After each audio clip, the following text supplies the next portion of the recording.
ધોરણ 11 ચેપ્ટર બીજું lecture number 14. હવે આપણે આજે સૌથી અગત્યની વાત કરશું પારિમાણિક સૂત્રો. કોની વાત કરવાની છે બેટા? પારિમાણિક સૂત્રો, જે ફિઝિક્સમાં બહુ જ કામ આવશે અને એના પરથી આ પાઠના દાખલા છે જે જી નીટમાં પણ પૂછાય છે. હા, એટલે કે એના માટે કઈ અલગ ટોપિક નથી અને ઘણી બધી દાખલાઓ આવશે અને દાખલાઓમાં આપણે પારિમાણિક સૂત્રનો ઉપયોગ નથી કરવાનો, બહુ જ ઉપયોગ કરવાનો છે. દરેક વિદ્યાર્થીને પારિમાણિક સૂત્ર કમ્પલસરી મોઢે હોવા જોઈએ. હું અત્યારે તમને પારિમાણિક સૂત્ર કેમ મળે એ સમજાવીશ, પણ પછી આપણે ડાયરેક્ટ સૂત્ર જ મોઢે કરવાના છે. ધ્યાન રાખજો, બરાબર? કેવી રીતે જોશું આપણે? ચલો ચાલુ કરીએ બેટા. અહીંયા બહુ મસ્ત વસ્તુ છે. પહેલા આપણે ત્રણ રાશિ મેન જોયેલી, ત્રણ રાશિ, મૂળભૂત રાશિ ત્રણ. આમ 7 આવે આપણને ખબર છે. દળ, અત્યારે 3 પર ધ્યાન આપો. સમય, દળ, સમય અને લંબાઈ. તો વ્યવસ્થિત લખીએ થોડુંક લાઈનમાં. દળ, લંબાઈ અને સમય. દળને માસ કહેવાય, ઇંગ્લિશમાં માસ, એટલે માસ ફોર એમ. લંબાઈને લેન્થ, એટલે લેન્થ માટે એલ. સમયને ટાઈમ, એટલે ટી. એટલે આપણે પારિમાણિક સૂત્રમાં MLT આવે. શરૂઆતમાં આપણે MLT જોશું, પછી બીજા પણ આવશે, પણ અત્યારે ખાલી MLT પર ધ્યાન આપીએ આપણે. બરાબર? આ MLT કહેવાય, ધ્યાન રાખજો. શાનો ઉપયોગ શું સમજાવું. ચલો, તમારે રાશિ લખવાની, વિવિધ રાશિઓ. તમારે જુદી જુદી શું લખવાની છે બેટા? રાશિઓ. તમારે જુદી જુદી શું લખવાની છે? રાશિ. સર સમજાવશો? હા સમજાવું. ચલો, પહેલી રાશિ આવશે દળ. દળ, બરાબર? તો દળમાં દળ એકલું જ હોય, એ મૂળભૂત રાશિ જ છે. તો દળમાં લંબાઈ નો આવે, દળમાં સમય નો આવે, દળમાં ખાલી દળ જ આવે, એટલે એકલું માસ આવે. એટલે પાછું દળમાં માસ કેટલી વાર આવે? એક વાર. દળનો એકમ કિલોગ્રામ. દળ કેટલી વાર આવ્યું? એક જ વાર. દળ કેટલી વાર આવ્યું? એક વાર. એક વાર આવે એટલે એને એમ લખાય, એમ, એમ ની એક ઘાત. દળમાં લંબાઈ આવે? કોઈ વાર ન આવે. તો દળમાં લંબાઈ ન આવે તો એલ ની 0 ઘાત. કારણ કે એલ છે જ નહીં એમાં. ટી સમય પણ ના આવે તો ટી ની પણ 0 ઘાત. તો આ થઈ ગયું દળનું. એટલે આપણે MLT લખીએ. આમ 7 રાશિ છે, હું અત્યારે ખાલી MLT ની વાત કરું. તો MLT કરીએ તો MLT ની આપણે આ ઘાત દર્શાવીએ, ઘાત. તો MLT ની જે તમે આ ઘાત દર્શાવો છો, MLT ની જે તમે આ ઘાત દર્શાવો છો, તો આ રીતે જે નિરૂપણ કરો, એ નિરૂપણને, આ જે નિરૂપણ કર્યું ને, એને કહેવાય પારિમાણિક સૂત્ર. MLT સ્વરૂપે દર્શાવીએ આપણે. આને કહેવાય પારિમાણિક સૂત્ર. અને ઉપર જે ઘાત લખીએ છીએ ને, ઘાત, દાખલા તરીકે લખીએ m ની 1 ઘાત, l ની 0 ઘાત, t ની 0 ઘાત, તો જે ઘાત લખીએ છીએ એને કહેવાય પરિમાણ. પેલાને કહેવાય પારિમાણિક સૂત્ર અને આને કહેવાય પરિમાણ. પહેલા કોણ આવ્યું? દળ. બીજી દળ, પછી લઈએ લંબાઈ. સંકેત લખવું હોય થોડુંક વ્યવસ્થિત લાગે એના માટે તમારે કામ આવે આગળ, બીજું કઈ નહીં. દળને માસ, એટલે ટૂંકમાં સ્મોલ m વડે દર્શાવાય. તો એના માટે તમે લખશો તો હમણાં જ મેં તમને સમજાવ્યું, M1 L0 T0. લંબાઈ, લંબાઈને લેન્થ એટલે કે L કહેવાય. L કહેવાય. તો L એટલે એમાં દળ નો આવે, લંબાઈમાં દળ થોડું આવે, નહીં આવે. તો દળ નહીં આવે તો m ની કેટલી ઘાત થઈ જાય? 0 ઘાત. બરાબર? પછી લંબાઈમાં લંબાઈ તો આવે જ, તો L ની 1 ઘાત. અને લંબાઈમાં સમય થોડો આવે તો t ની 0 ઘાત. એટલે આ થઈ ગયું લંબાઈનું પારિમાણિક સૂત્ર. કોનું બેટા? લંબાઈ. ત્રીજી રાશિ દળ, લંબાઈ, પછી આવે સમય. તો સમયને આપણે ટી, સ્મોલ ટી વડે દર્શાવીએ, ટાઈમ. તો સમયની અંદર ડર તો નહીં આવે, તો ડર નહીં આવે તો ડરની 0 ઘાત m0, લંબાઈ પણ નહીં આવે એટલે એની પણ 0 ઘાત, તો એમાં સમય આવે તો t ની 1 ઘાત, એટલે આ રીતે આવે દર m1, લંબાઈ l1, સમય t1. હા, યાદ રાખવા માટે એમ યાદ રાખશું. હા, પણ પારિમાણિક સૂત્ર લખવું હોય તો આખું લખવું પડે. યાદ રાખવું હોય તો તમારે શું લખવું? તમને એમ કોઈ પૂછે કે સમયનું પારિમાણિક સૂત્ર લખો તો તમે t1 નો લખી શકો. તમારે કમ્પલસરી m0 l0 t1 એમ લખવું પડે. બરાબર? એની વાત થઈ. પછી ચોથું. હવે તમને આ તો અસર બેઠું લેવું, હવે થોડુંક નવી ખબર પડશે. દાખલા તરીકે હવે છે ક્ષેત્રફળ. તમારો દીકરો તરત બોલશે ક્ષેત્રફળ. હવે કંઈક નવું આવ્યું. હા, તો ક્ષેત્રફળ એટલે આપણે a લખીએ, a. તો ક્ષેત્રફળ એટલે 2 આવે, લંબાઈ ગુણ્યા પહોળાઈ, લંબાઈ ગુણ્યા પહોળાઈ, l ગુણ્યા b. ક્ષેત્રફળ ગુજરાતીમાં લખો કે આમાં ચાલશે? લંબાઈ ગુણ્યા પહોળાઈ. ભણી ગયા છો તો લંબાઈ એ લંબાઈ જ કહેવાય, અને પહોળાઈ આ બોર્ડ છે તો આ બોર્ડની આ લંબાઈ છે, આ પહોળાઈ છે, પણ બંને ખરેખર તો લંબાઈ જ છે. હજી મારા દીકરા વિચારે છે આ પણ લંબાઈ છે, પહોળાઈ પણ લંબાઈ છે. હવે તમને એમાં ખબર ન પડે તો એકમ લખવાનું ચાલુ કરો તો વધારે ખબર પડે. શું લખવાનું? એકમ. પણ એકમ ન લખો તો ચલો, લંબાઈ એ પણ એક પ્રકારની લંબાઈ જ કહેવાય, પહોળાઈ એ પણ એક પ્રકારની લંબાઈ જ કહેવાય, પણ આપણે લંબાઈ કરતા અલગ કરવા માટે ને પહોળાઈ લખીએ છીએ. એટલે આ પણ શું થઈ ગઈ? લંબાઈ જ થઈ ગઈ, એક પ્રકારની લેન્થ જ છે. આમ પહોળાઈ બોલાય પણ છે તો લંબાઈ જ ને. આનો એકમ પણ મીટર ને આનો એકમ પણ મીટર. પહોળાઈ તો આ બંને લંબાઈ થઈ ગઈ. તો લંબાઈ કેટલી વાર આવી? 2 વાર. તેનો મતલબ શું થયો? લંબાઈનો વર્ગ થયો. તો લંબાઈ સ્ક્વેર તેને શું કહેવાશે બેટા? L2. તેના પરથી શું થશે બેટા? આનું પારિમાણિક સૂત્ર શું આવે? નાના છોકરાને આવડી જાય. દર છે આમાં નથી તો m0. લંબાઈ છે આ L2 અને સમય t0. એટલે આ ક્ષેત્રફળ m0 l2 t0 ક્ષેત્રફળ. નવી નવી રાશિ આપણા માટે આવતી જશે અને મજા આવતી જશે. આ થઈ ગયું ક્ષેત્રફળ. પછી પાંચમું દેખાશે નીચે? દેખાશે પણ ગીચડો થશે. આપણે ગીચડામાં નથી પડવું. બરાબર? આ ભાગને થોડુંક સાઈડમાં લઈ લો. શું હતું? દળ, લંબાઈ અને સમય. એટલે m l t. પછી પાંચમી રાશિ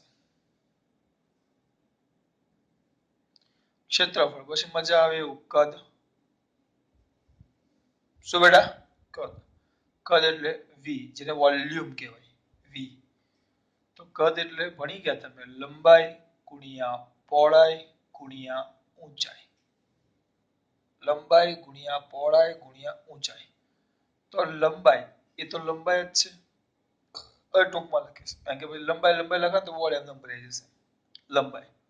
પહોળાઈ એ પણ એક પ્રકારની લંબાઈ જ છે કારણ કે આપણે એને મીટરમાં જ માપીએ. h. હાઈટ એ પણ એક પ્રકારની લંબાઈ જ છે. ટૂંકમાં લંબાઈનો શું થયો બેટા? ઘન. એમ ખબર ન પડે તો મીટર મીટર લખો તો મીટરનો સ્ક્વેર. તો મીટર એ શું થઈ ગયું? લંબાઈ, તો l સ્ક્વેર. એમ તો આ લંબાઈનો શું આવ્યો? ઘન. લંબાઈનો ઘન તો સ્વાભાવિક નાનો છોકરો કે l3. પણ આમ નો લખાય. તમારે પારિમાણિક સૂત્ર લખવું હોય તો કમ્પલસરી m0 l3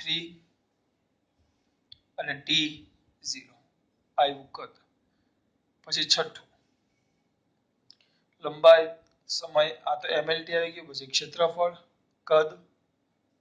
પછી આવે આગળ એક નવી રાશિ જોઈએ. ક્ષેત્રફળ એ બધું તમને ખબર છે. હવે લઈએ ઝડપ. ઝડપ એક લાઈનમાં આવશે. લઈ લઈએ પહેલા ઘનતા. શું લઈ લઈએ બેટા? ઘનતા. ઘનતા. ઘનતાની જો વ્યાખ્યા જેવું લખું તમને મજા આવે એના માટે, તમારા માટે વ્યાખ્યા જેવું. ઘનતાને ઇન્ડિકેટ કરાય રો વડે. રો. પેલા વ્યાખ્યા લખો એની. તો એકમ કદ દીઠ, એકમ क्या बेटा एकम, एकम कद દીઠ, એકમ કદ દીઠ રહેલા કોને બેટા દળને, તે પદાર્થને એ લખવાની જરૂર નથી. એકમ કદ દીઠ રહેલા દળને શું કહેવાશે બેટા ઘનતા. તમે જો ઘનતા વ્યવસ્થિત લખો તો શું કીધું છે એકમ કદ દીઠ રહેલું દળ. તો યાદ રાખવાનું દળ રહેલું દળ તો એકમ કદ હોય, જે શબ્દ વાપરવામાં આવે એકમ કદ, એકમ સમયમાં કાપેલું અંતર તો એકમ સમય. તો જે એકમ હોય ને એને છેદમાં લખવાનું. તો અહીંયા કીધું છે એકમ કદ, એકમ કદ તો કદને ક્યાં લખવાનું છેદમાં, તો કદ છેદમાં આવે. અને ઉપર કીધું છે રહેલા દળને તો ઉપર આવશે આપણું દળ. ઘનતાને કહેવાય ડેન્સિટી ઇંગ્લિશમાં. કેટલીક વાર તમે આગળ જોશો તો રો પણ એનો ખરેખર સિમ્બોલ રો છે, રો રો ઊંધો નવડો પેલો હિન્દી વાળો એને તમે જે કહેતા હોય આમ રો, આ રો છે બરાબર. પણ અમુક વાર ઘનતાને ડેન્સિટી ડી વડે પણ દર્શાવવામાં આવે, પણ આપણે મોસ્ટ ઓફલી રો વડે દર્શાવશું રો. હા એમાં એવું થાય પછી કેટલીક વાર અવરોધકતા આવે, 10મા ધોરણમાં તમે ભણ્યા હશો તો અવરોધકતાનો સિમ્બોલ પણ રો છે. હવે ત્યારે અવરોધકતા અને ઘનતા બે ભેગું હોય ત્યારે અવરોધકતાને રો વડે દર્શાવવામાં આવે અને ઘનતાને ડી વડે દર્શાવવામાં આવે. આપણે તો અત્યારે જ્યાં સુધી ન આવે અવરોધકતા ત્યાં સુધી ઘનતા માટે કમ્પલસરી શું આવશે રો જ. તો રો ઇઝ ઇક્વલ ટુ દળના છેદમાં કદ. દળ સિમ્પલ છે, હવે લાંબુ લાંબુ લખતો નથી, દળ એટલે એમ દળના છેદમાં કદ. તો દળ એક વાર આવ્યું, હવે આખું નહીં લખીશ બેટા, દળ એક વાર આવ્યું એટલે દળનું પારિમાણિક સૂત્ર શું આવશે, હું ટૂંકમાં લખું છું m1, આખું થાય m1 L0 T0 યાદ આવવું જોઈએ. અને પછી છે કદ, તો કદનું પારિમાણિક સૂત્ર આવશે, પણ આપણે શું કરશું ખબર, 0 વાળા પદને કાઢી જ નાખશું એટલે સરળતા રહે બરાબર. અને વ્યવસ્થિત લખવું હોય તો આમ લખવું પડે, આમ ચોરસમાં m1 1 m ઉપર કરવાનું, આની ઉપર નહીં m1 કદ. કદ એટલે સીધું ખબર પડી જોઈએ લંબાઈ ગુણ્યા પહોળાઈ ગુણ્યા ઊંચાઈ, લંબાઈ 3 વાર એટલે એ આવશે L3. હું 0 વાળા પદ લેતો નથી. તો હવે આ સિમ્પલ લોજિક ચાલુ જોઈએ. ચલો શું થશે, m ની 1 ઘાત L છેદમાં છે ઉપર જાય તો L ની 3 ઘાત, પણ કેવું L ની કેટલી ઘાત 3 ઘાત, પણ કેવી માઈનસ ઉપર જાય એટલે. t તો છે જ નહીં, નથી એટલે એવો મતલબ નથી, નથી એટલે t ની 0 ઘાત એટલે m1 L-3 T0 બરાબર. આ રીતે તો હું પહેલા આમ જ બોલતો, જ્યારે નવો નવો ફિઝિક્સ ચાલુ કર્યો આજથી 10-12 વર્ષ પહેલાની વાત છે ત્યારે હું આમ જ બોલું ઘનતા તો m1 L-3 T0. હવે છોકરાઓ આવે ટ્રીક આવી, છોકરાઓ કે સર અમુક એક છોકરો બોલે છે એના કરતા 130 યાદ રાખો, 130 વચ્ચેનું માઈનસ. હા પછી આ 130 ક્રમ હોવો જોઈએ અને નીચે MLD ફિક્સ ક્રમમાં આવવું જોઈએ. 130 વચ્ચેનું માઈનસ, સોરી વચ્ચેનું માઈનસ આવી ગયું, 130 વચ્ચેનું માઈનસ. પણ નીચે પછી ખબર પડશે કે MLT નો ક્રમ જ છે, ક્રમ પછી તમને ખબર હોવો જોઈએ. પછી ઉપર 130 લખો, નીચે MLT ના જગ્યાએ LMT લખો તો એ ન ચાલે. પછી એ ક્રમ નો બદલાવો જોઈએ, જો ક્રમ બદલાય તો પાછું સૂત્ર ખોટું પડે. એટલે આપણે કેટલી જોઈ 84 ઘનતા. એટલે આ બધા તમારા પારિમાણિક સૂત્ર છે. કયું કયું જોયું, હા સર આને આવડે કેમ, આ બેટા હજી તો આપણે 33 થી 32 જેવા ભણશું બરાબર. પછી જેમ નવી રાશિ 11માં 12માં જોતા જશો એમ તમારે નવી નવી રાશિના પારિમાણિક સૂત્ર આવશે. પણ હું આ પાઠમાં તમને 32 કે 31 32 કે એવા સમથિંગ છે તે સુપર તો ખરા, એ બધાને આપણે લાઈનમાં જોતા જશું. 30 યાદ કેમ રાખશું, 30 યાદ રાખવા માટે એક જ વસ્તુ છે, રોજ એક વાર પેલા ઘડિયા નાના છોકરા કરે મોઢે કરવું પડે. હા આ સાબિતી યાદ હોય, પણ સાબિતી દાખલામાં પછી કે દર વખતે સાબિતી ના કરવા બેસો, પછી ડાયરેક્ટ યાદ હોવું જોઈએ, તરત જ આવે. કારણ કે દાખલા આવશે એટલે હું તમને સમજાવીશ, મજા નહીં આવે, બહુ જ મજા આવે, ખબર પડે તમને મજા નહીં આવે, બહુ જ મજા આવશે દાખલામાં. આ ઘનતા એવું. ચલો ઘનતા પછી સાતમું. હવે આપણે ધીમે ધીમે ચાલુ કરશું નવી રાશિ. સાતમામાં આવશે ઝડપ. ક્યાં ઝડપ તમે કહી શકો અથવા ઝડપ ન કહેવું હોય તો વેગ પણ કહી શકો. હા, બે વસ્તુ અલગ છે. મેં સ્ટાર્ટિંગના પહેલા પીરિયડમાં જ કીધું ઝડપ ને વેગ એક વસ્તુ નથી. આના પરથી તમે લખો તો તમારા માટે બે વસ્તુ થાય, અંતર અથવા સ્થાનાંતર. અથવા શબ્દ અથવા વાપરું છું. જો તમે ઝડપ લખો તો અંતર લખવું પડે અને વેગ લખો તો સ્થાનાંતર લખવું પડે. તો અંતરના છેદમાં સમય એમ આવે. ટૂંકમાં અહીંયા તમારા માટે લખો. આ બધું હું નથી લખતો પણ હવે લખું છું. એકમ સમયમાં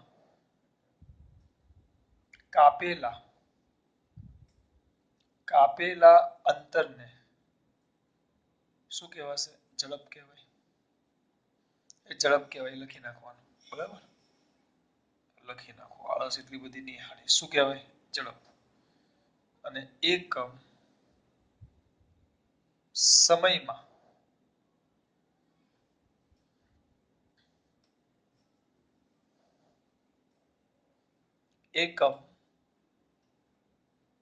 સમયમાં કરેલા સ્થાનાંતરને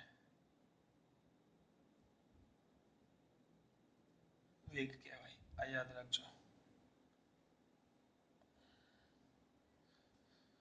શબ્દ જો મેં આ એકમ વાળું તમારા માટે લખું છે, મારા માટે નહીં બેટા. આ એકમ વાળું તમારા માટે લખું છું કારણ કે દાખલામાં બહુ જ કામ આવશે. કોઈ પણ સમય એકમ શબ્દ આવે, એકમ સમયમાં કાપેલા અંતરને. તો જો અંતરના છેદમાં સમય, ઝડપ એ ખબર પડી જોઈએ. એકમ સમયમાં કરેલા સ્થાનાંતરને તો સ્થાનાંતરના છેદમાં સમય. જો ઝડપ લેતા હોય તો અંતરના છેદમાં સમય, જો વેગ લેતા હોય તો સ્થાનાંતરના છેદમાં સમય. એટલે એકમ સમય, જો અહીંયા એકમ દળ હતું તો દળ છેદમાં આવી ગયું રહેલા એકમ કદ દીઠ રહેલા દળને તો દળ ઉપર એવું કદ નીચે એવું.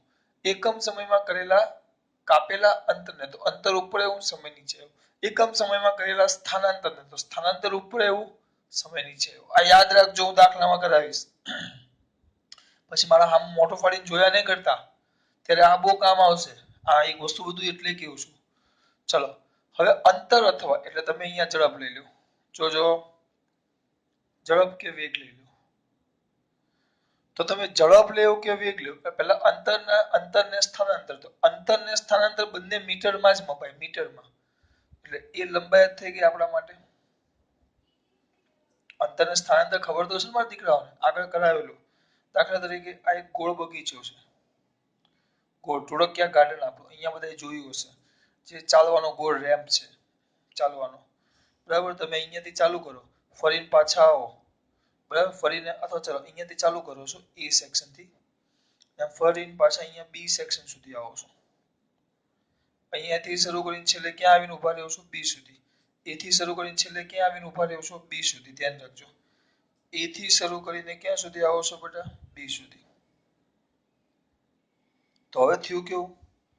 તો હું તમને એમ કહું અંતર કેટલું? તો અંતર કેટલું થાય? અડધો પરિઘ. અંતર થશે પાયા, અડધો પરિઘ. અને સ્થાનાંતર એટલે સીધું એટલે વ્યાસ 2r. પણ બે મપાય તો મીટરમાં જ. જો આખો ગોળ રાઉન્ડ મારીને પાછો આવે તો અંતર કેટલું? 2πr. અને સ્થાનાંતર કેટલું? 0. અમે ચલાવેલું છે એટલે આમાં વધારે ટાઈમ નહીં બગાડીશ. આ વસ્તુ થઈ ગયું. તો લંબાઈ, કારણ કે આ બંને અંતર કે સ્થાનાંતર બંને લંબાઈ આવે, લંબાઈના છેદમાં સમય. ચલો મારા દીકરાઓ તરત બોલશે. લંબાઈ એટલે લંબાઈનું પારિમાણિક સૂત્ર આપણે ટૂંકમાં શું લખશું બેટા? લંબાઈ એટલે અહીંયા હું લખું છું, શું આવશે? L1. અને સમય એટલે T1. હવે ડાયરેક્ટ આપણે ફટાક કરતું યાદ આવી જવું જોઈએ. હવે આને કલાક નો થવો જોઈએ તો તમને પારિમાણિક સૂત્ર આવડશે. બરાબર, તો હવે બીજું બધું કઈ છે નહીં એટલે સૂત્ર શું આવી જશે? M0, કારણ કે M છે નહીં, L1 T-1. ઝડપ અથવા વેગમાં આપણે યાદ શું રાખશું 11 છેલ્લું માઇનસ હા પહેલું આગળનો ભાગ 0 આવશે 11 છેલ્લું માઇનસ બરાબર ઝડપ પછી આવે વેગ વેગ વેગ લઈ લો વેગ પછી આવે પ્રવેગ શું આવશે પ્રવેગ શું આવશે બેટા પ્રવેગ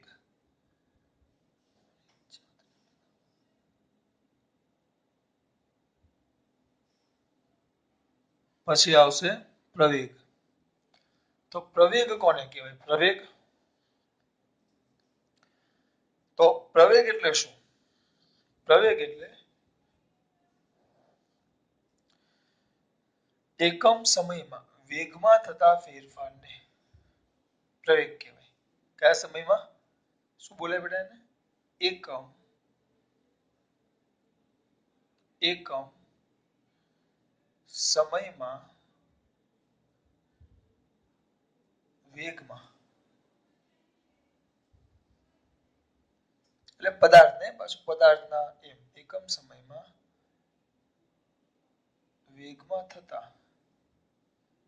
ફેરફારને હું ટૂંકમાં લખું છું પાછું પદાર્થ ને બધું આવે એકમ સમયમાં પદાર્થના વેગમાં થતા ફેરફારને તે પદાર્થનો પ્રવેગ કહેવાય આપણે ખાલી ટૂંકમાં એકમ સમયમાં વેગમાં થતો ફેરફાર એકમ સમયમાં વેગમાં થતો ફેરફાર એકમ સમયમાં વેગમાં થતો ફેરફાર તો વેગમાં થતો ફેરફાર એકમ સમય તો ઉપર આવશે અહીંયા ધ્યાન આપજો એટલે જ લખાવું છું એટલે પ્રવેગ બરાબર શું થશે બેટા પ્રવેગ બરાબર વેગમાં થતો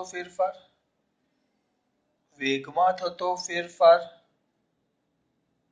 છેદમાં તે માટે લાગતો સમય વેગ આવે વેગમાં થતો ફેરફાર આવે વેગમાં વધારો આવે વેગમાં ઘટાડો આવે કંઈ પણ આવે પણ એ બધું વેગ જ કહેવાય અને વેગ અને ઝડપ બેનું પારિમાણિક સૂત્ર હમણાં જ ભણ્યા અબ્બી કે અબ્બી આગળ ભણ્યા કેટલું હતું પ્રથમા દીકરાઓ બોલશે sir m0 11 m0 l1 t minus 1 11 છેલ્લું માઇનસ અને સમયનું આવે t1 આપણે 0 વાળા પદ નથી લખતા બરાબર જેથી કરીને 0 વાળું થી ગુચડામાં આપણને આટલું આવે તો આ થઈ જશે m1 sorry l1 t minus બોલવાનું 11 છેલ્લું માઇનસ પછી આ t1 તો વધ્યું શું જુઓ લખાયો દીકરાઓ m નથી તો m0 l છે તો l1 t minus 1 છે અને આ પાછું 1 છે ઉપર જાય આ પાછું ઉપર જાય તો t ની -2 ઘાત એટલે આ કેટલું થઈ જાય કેટલું થયું m0 l1 t minus 2 આ તો 11 છેલ્લું માઇનસ આવશે 12 છેલ્લું માઇનસ આ કોની વાત કરી પ્રવેગ હા હવે તમારા માટે કૌંસમાં ટૂંકમાં સૂત્ર લખતો જાઓ આને ટૂંકમાં યાદ રાખું તો v d/t અંતરના છેદમાં સમય અથવા સ્થાનાંતરના છેદમાં સમય પ્રવેગ a v/t વેગના છેદમાં સમય ઘનતા ટૂંકમાં હું યાદ રાખું ρ m/v આ બધા નાના સૂત્ર છે બેટા m/v જો v બદલી નાખ્યો છે આ v કેપિટલ કર્યો છે વોલ્યુમ માટે કદ માટે જ્યારે આ v વેલોસિટી નો v આવો થોડોક રાપચીક એટલે આમ નાનો બતાવ્યો છે કે રાપચીક એટલે કે ડિસ્કો કરતો નહીં એમ થોડોક નાનો બતાવ્યો છે થોડોક નાનો બરાબર એ તમને કમ્પ્લીટ દેખાય જ છે એટલે આ રીતે ક્ષેત્રફળ તો લખ્યું a બરાબર લંબાઈ ગુણ્યા પહોળાઈ સમય t લંબાઈનો l આ બધું સામાન્ય છે કદ v lbh lbh લંબઘન હોય તો પાછો ઘન હોય તો ખબર હોવી જોઈએ સમઘન હોય તો l ક્યુબ આવે સમઘન હોય તો કારણ કે લંબાઈ પહોળાઈ ઊંચાઈ બધું એક સરખું થાય ઘનતા અને ઝડપ આ યાદ રાખો હવે આ ઝડપ આવ્યું પ્રવેગ આવ્યો હવે નેક્સ્ટ આવશે બળ જો અહીંયા ધ્યાન આપો આ દેખાય છે તમને હવે આ પોર્શન કાઢી નાખો એક મિનિટ જોઈ લો આ લખવાનું છે એટલે સાઈડમાં ઊભો રહી ગયો છું જોઈ લો પુશ કરીને લખી નાખવાનું બરાબર હવે જો થોડુંક આગળ આ કાઢી નાખું છું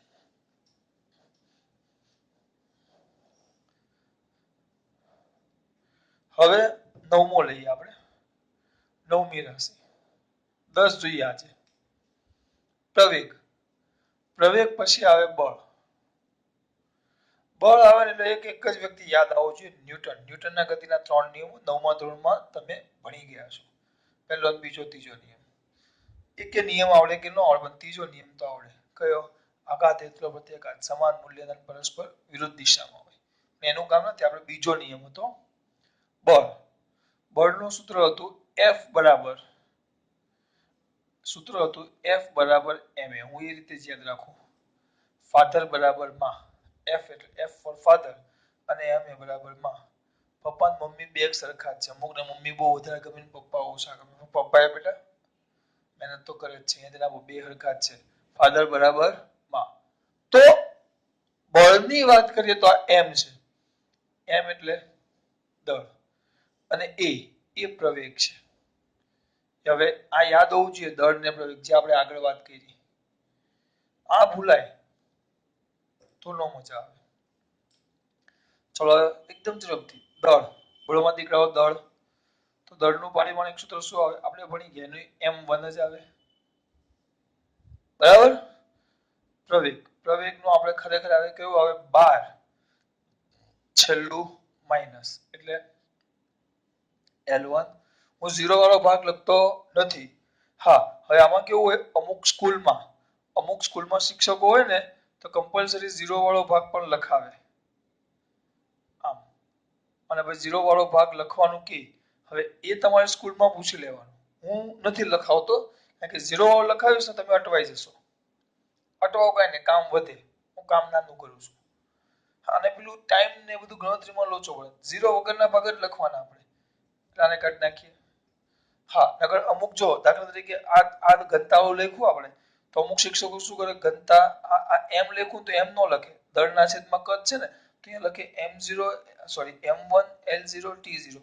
પછી કદમાં લખે m0 L3 T L3 ને બોલવાનું L3 m1 L0 T0 m0 આની જગ્યાએ શું લખવાનું? m0 L3 T0 આખું લખે પછી છેલ્લે આ લખે. પણ આપણે હું ડાયરેક્ટ જે કામ હશે એ જ લખીશ. પ્રવેગ એ એટલે હમણાં જ વાત કરી કેટલું બેટા? 12 છેલ્લો માઇનસ 0 વાળો ભાગ નથી લખ્યો, ડાયરેક્ટ આવી ગયું. બોલો શું આવશે આનું પારિમાણિક સૂત્ર? m1 L1 T minus. એટલે આને યાદ રાખવાનું 112 છેલ્લો માઇનસ. આ રીતે સાબિત કરવાનું, પણ દર વખતે સાબિત કરવા બેસવાનું નથી. આપણને મોઢે હોવું જોઈએ 112 છેલ્લું માઇનસ. 112 છેલ્લું માઇનસ. ખબર પડી? ફાધર બરાબર માં. પછી 10મું આવે બળ આવ્યું, દળ આવ્યું. 10મું આવે કાર્ય.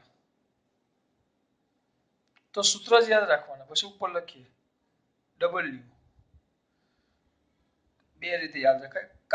કામ કરીએ અને જેટલા પૈસા કમાઓ એની એફડી બનાવી દેવાની. શું બનાવી દેવાની? એફડી. કામ કરી જેટલા પૈસા કમાઓ એની એફડી બનાવવાની, ફિક્સ ડિપોઝિટ. હા, પછી છેલ્લે વાપરવા કામ આવે. પૂરા ડાયા હોય ને ન રાખે તો. હા, હવે તો બધા ડાયા છોકરા આવે. બૈરી આવે એટલે મા બાપને ભૂલી જાય. હું હામું જો સાચી વાત છે. સર બે તો એવા નહીં. હવે બધા હરખા છો અહીંયાથી ના. બરાબર? હા. તો W બરાબર FD. F બરાબર હમણાં જ કીધું ફાધર બરાબર માં MAD. W બરાબર FD. કામ કરીને FD બનાવો. અથવા બીજું પણ કહેવાય સ્માર્ટ લોકો હોય ને એમ કે મજૂરી કામ કોણ કરે? મેડ માણસ.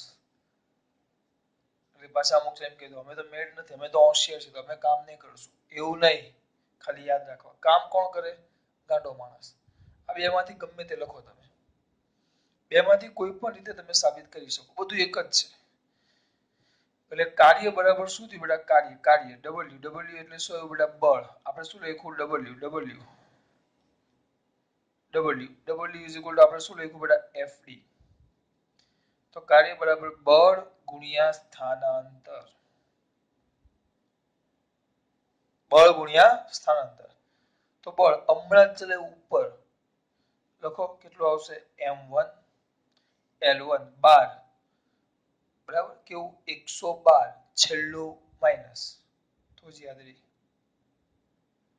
112 છેલ્લું માઇનસ. D એટલે સ્થાનાંતર. તો સ્થાનાંતર નું ખાલી આવશે L1. તો કેટલા થાય બેટા m1 l2 t - 2 m1 l2 કારણ કે 1 ને 1 2 આનો સરવાળો થાય અમુક જો અહીંયા અટવાય અરે યાર તમે નાના એટલે આવું કરેલું યાર x ની 2 ઘાત a ની 3 ઘાત ગુણ્યા a ની 4 ઘાત આમ હોય તો શું કરતા તમે આમ લખતા x ની 2 ઘાત ગુણ્યા હવે a છે આ બે નો આધાર કેવો છે સરખો તો a ની 3 ઘાત a ની 4 ઘાત તો a ની 3 + 4 તો કેટલી થાય બેટા x ની 2 a ની 5 ઘાત સોરી 7 ઘાત આ બતાવવાનું હોય પણ અમુક જણા પાસે અહીંયા અટવાઈ જાય એટલે મારે ખાલી યાદ કરાવવા કેવું પડે નહીં તો ખબર પડી ને બેટા આની t ની -1 ઘાત છે t ઉપર આવે એટલે માઈનસ પાછી 1 તો -1 તો -2 આ ઉપર જાય એટલે t ની -1 થઈ ગઈ બાકી આ તો સિમ્પલ હતા આ તમને સમજાવ્યું ભાઈ આમાં ખબર પડી આ થઈ ગયું તમારું કયું કાર્ય પછી બીજું આવશે પણ આજે આપણે આ 10 જોશું બરાબર લેક્ચર નંબર 14 માં 10 આમ તો હું 18 બતાવું છું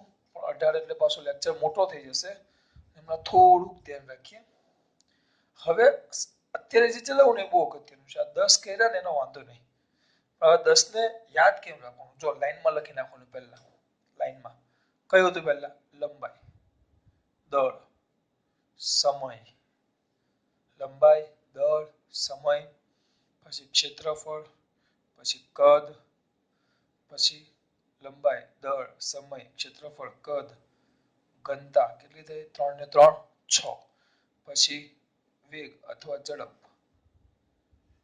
પછી પ્રવેગ પછી બળ પછી કાર્ય બરાબર હવે યાદ કેમ રાખવાનું પહેલા રીતે લાઈનમાં યાદ રાખવાનું એટલે આ લખાઈ જાય ને બધું પછી દરેક છોકરાએ આ રીતે લાઈનમાં લખવાનું પહેલા એકવાર લખવાનું છે આ રીતે લાઈનમાં લંબાઈ તો લંબાઈ સામે તરત લખશો આપણે ચલો બોલો લંબાઈ l1 દળ m1 સમય t1 ક્ષેત્રફળ l2 કદ l3 ઘનતા હવે બોલવાનું 130 વચ્ચેનું માઈનસ m1 l-3 t0 ઝડપ બોલો 11 છેલ્લું માઈનસ પ્રવેગ 12 આગળનું લખી નાખવાનું m0 12 છેલ્લું માઈનસ બળ 112 છેલ્લું માઈનસ કાર્ય પહેલા mlt લખી નાખો લખ્યું પહેલા શું લખી નાખવાનું mlt 112 122 છેલ્લું માઈનસ આ રીતે બેટા આ રીતે તમારે 10 વાર લખવાનું છે કેટલી વાર 10 વાર આ બધું જ 10 વાર આ રીતે લાઈનમાં અને આગળ જે લખ્યું નોટમાં એક વાર આ 10 માં રફ પેજમાં લખવાનું છે 10 વાર આ 10 એ 10 સર આવું કેમ બેટા ઘડિયા છે ઘડિયા શીખવું હોય તો પહેલા કમ્પલસરી ઘડિયા આવડશે તો હું તમને ગુણાકાર ભાગાકાર શીખવીશ એના પરથી કમ્પલસરી આ 10 વાર લખવાનું મોઢે હોવું જોઈએ 10 વાર એટલે લંબાઈ લંબાઈ લંબાઈ લંબાઈ લંબાઈ લંબાઈ લંબાઈ એમ 10 વાર નહીં આખું એક વાર પછી બાજુના પાનામાં અથવા નીચે પાછું આ મોઢે લખવાનું પછી આ મોઢે લખવાનું બે વાર પછી 3 વાર એમાં 10 વાર લખવાનું કમ્પલસરી માનજો વાત નહીં ઘડિયા જેટલા અગત્યના છે ગુણાકાર ભાગાકાર માટે એટલું જ આ પાઠના દાખલા માટે અગત્યના છે જેટલા ને હાલે આ પાઠના દાખલા માટે દર વર્ષે દર એકાંતરે અથવા દર વર્ષે જે નીટમાં એક એમસીક્યુ કમ્પલસરી હોય છે કમ્પલસરી ધ્યાન રાખજો એટલે કેટલું અગત્યનું છે હસવામાં નહીં પેલો પાઠ વચ્ચે થોડું બાકી હતું મૂકીને આ ચાલુ કર્યું કેમ ચાલુ કર્યું કારણ કે આ ચલાવી 5-6 દિવસ તો આ મોડેલ કરવા આપીશ ને પેલું પૂરું કરી દઈશ પછી એના દાખલા ચાલુ કરીશ રોજ આ તમારે લખવાનું છે આ અત્યારે કેટલી વાર લખવાનું છે 10 વાર આ રીતે લંબાઈ લંબાઈ લંબાઈ નહીં આખું એક વાર, આખું બે વાર, જોયા વગર. નેક્સ્ટ જય શ્રી કૃષ્ણ.